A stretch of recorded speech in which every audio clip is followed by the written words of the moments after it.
ranking all five of the Scream films. Prepare to be triggered. And let's get started. At number five, I have Scream 3, which it's a bad film. It's a bad film.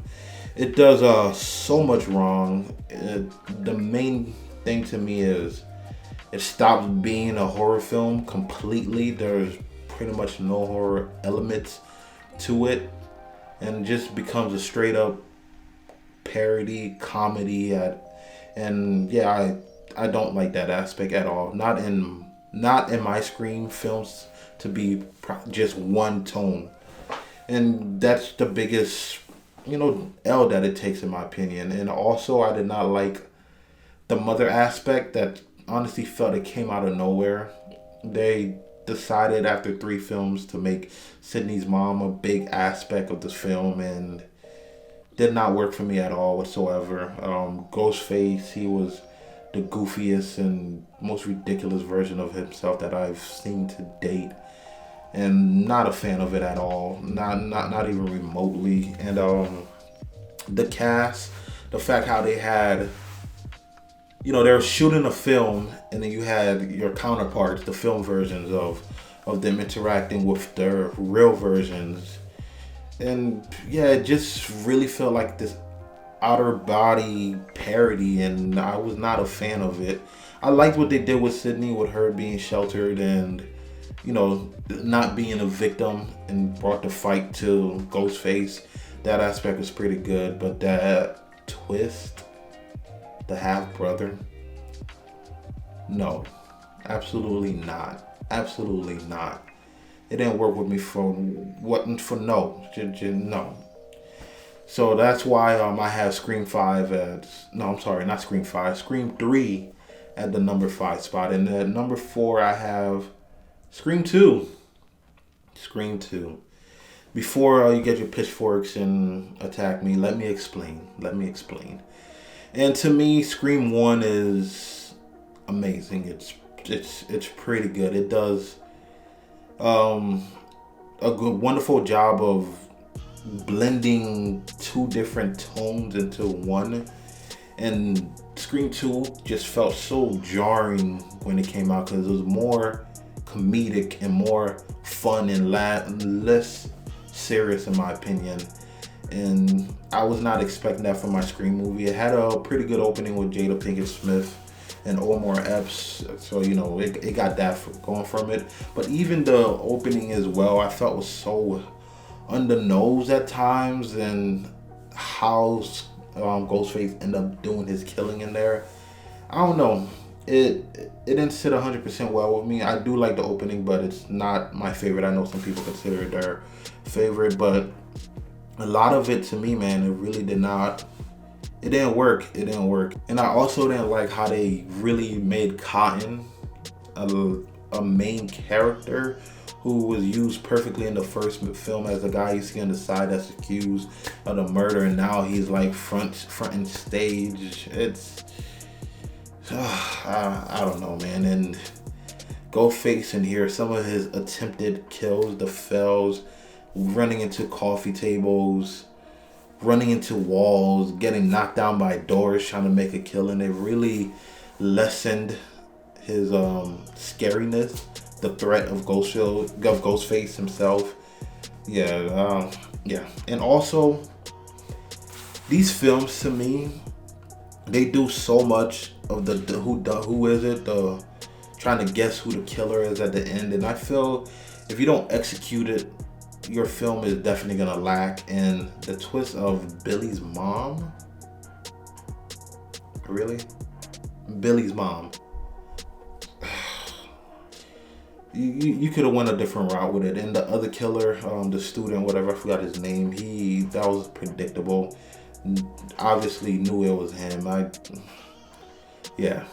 The Scream franchise, it is what it is. And Scream 2, after the hype of Scream 1, it took a huge dip in quality in my opinion. And that's my number 4. And at number 3, I have Scream 4. And I come to find out recently that a lot of people dislike this film.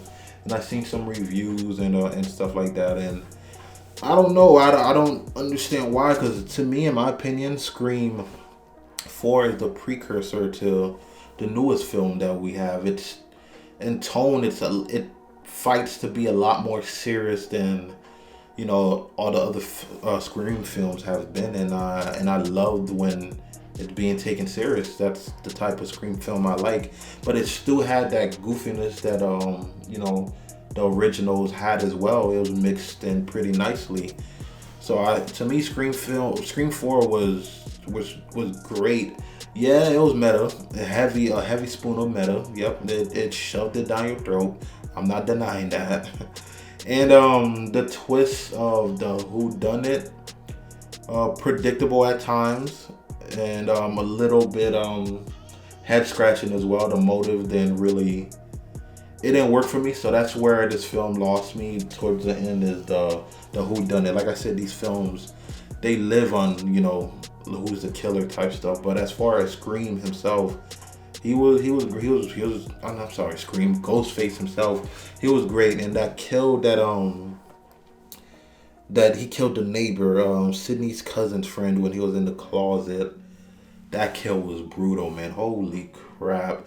And seeing it from the perspective that you've seen it from across the room, it was great. And I felt the tension in here was done as good as any Scream film prior to the newer Scream has done, in my opinion. So that's how I feel about it, and that's why I have Scream 4 at my number 3 spot. All right, now this is where it gets good. My number 2 film, surprise, surprise, to nobody's surprise, because you could only have only one number 1 when it comes to the Scream franchises. Psych. Scream number 1 is my number 2 film. And I want to say, I am not trolling you. You heard right. You heard correct. I have it as my number 2 film. And why is that, you think? It's not that I dislike this film. I don't at all. I just feel like Scream 2022 got the cheat code from Scream, and they had the blueprint and they excelled on everything that was laid in front of them from the previous film. So that's what bumps them ahead for me. But Scream, the first Scream was great. Honestly, the best opening. Ghostface was through the phone. He was frightening. That kill of Drew Barrymore really set the tone for what kind of film that you were going for. And like I said earlier, they really did the perfect balance of a legit horror slasher and a fun parody at the same time. The perfect balance. And I really love, you could tell this film was made from somebody that appreciates horror and all its elements, because it was done greatly. It was done greatly. Seeing Sidney for the first time and getting introduced to her character, and she was probably the most complex that she's been out of the whole series, man. And also easily the best twist at the end of like who did it. They left you guessing, because I had one or the other. I did not think there was 2 Ghostface, and I think it's only the best because it was the first. It's hard to top that. Once you laid the groundwork of what the Scream franchise is, it's really hard to top that at this point. And I loved the Scream film. It doesn't do anything bad per se, but it's just my number 1, Scream 22, just did everything better pretty much. It had the absolute perfect tone, in my opinion, of course, for a Scream film. Absolute perfection. And finally took Ghostface serious as well. Like, usually when you see Ghostface, like I said, he's a funny character. He, to the point that you see him in the scary movies with the "what's up." Like, what other horror icon do you really see being depicted as a joke on scary movie? Like, there's a reason why they thought, all right, this character is going to be a character that we could do that with. It fits the mold. And with this version, you can't do that. This version is brutal. It's lean. It's mean. It followed what the OG did, the OG cast. Man, I loved it, and it followed it, and it did it to perfection. It has the benefits of being updated. It has the benefits of having directors that work on Ready or Not, which is one of my favorite new age horror films. So it has a lot of benefits. But yeah, this is my number one film, and I'm not trolling. I really mean it. It just hit me perfectly in all the right notes, man. This cast was phenomenal. Almost every single member of this cast did a great job, or even a good job, if not great, in my opinion. The twist at the end, I had it half solved. I had questions with the second half as well. So it's really hard to nail the perfect ending because, like I said, the first film did that perfectly, but it's also the second best. And second best to that, and everything else is the best. The score was phenomenal. I really think Wes Craven would have been proud of this film, man. You could really tell those people that honored this film and love this franchise and love horror period that made it, and that's why Scream 2022 is my number one film in this franchise. And I want to say, like, I don't hold the Scream franchise as a big regard to a lot. I know a lot of people love it and stuff like that. I just think it's good, and before this film, I thought it had only one real legit great film, and the other ones were what they were. But I feel like this one just, yeah, I have my eyes open. I can't wait, and I hope they do some more. I don't know what you can do now without it getting tiring, but yeah, that's my ranking.